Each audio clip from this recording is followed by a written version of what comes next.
ఈశ్వరుని ధిక్కరించుట వలన గౌరిచే శపింపబడిన చిత్రకేతుడు విమానం దిగివచ్చి ఆ దేవికి సాష్టాంగపడి నమస్కరించి చేతులు జోడించి ఇలా అన్నాడు: ఓ జగన్మాత, నీ శాపవాక్యాలను అలాగే స్వీకరిస్తాను.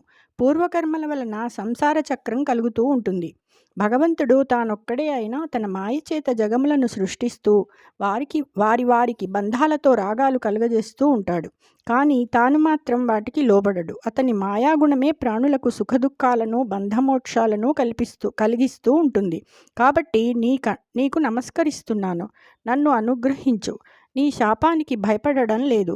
జగన్మాతవైన నిన్ను ఆక్షేపణగా మాట్లాడినందుకు సిగ్గుపడుతున్నాను అని పార్వతీ పరమేశ్వర్లను ప్రసన్నం చేసుకుని తన విమానమెక్కి వెళ్ళిపోయాడు. అప్పుడు ఈశ్వరుడు అందరూ వింటుండగా పార్వతితో ఇలా అన్నాడు: నారాయణుని దాసుల నిస్పృహ భావం ఇప్పుడు నీకు అర్థమైందా?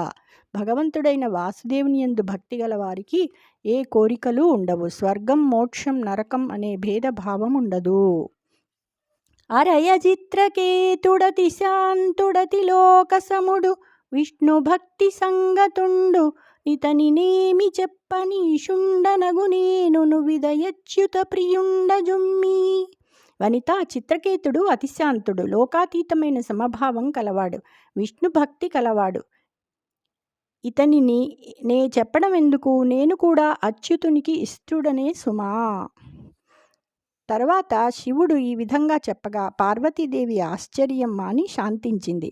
పరమభాగవతుడైన చిత్రకేతుడు అతిశాంతంగా శాపాన్ని శిరసావహించాడు. అలా శాపానికి గురి అయిన చిత్రకేతుడు త్వష్ట చేసే యజ్ఞంలో దక్షిణాగ్నియందు దానవజాతిలో పుట్టి వృత్రాసునిగా విఖ్యాతి చెంది భగవజ్ఞానం కలిగి పరిణతుడయ్యాడు.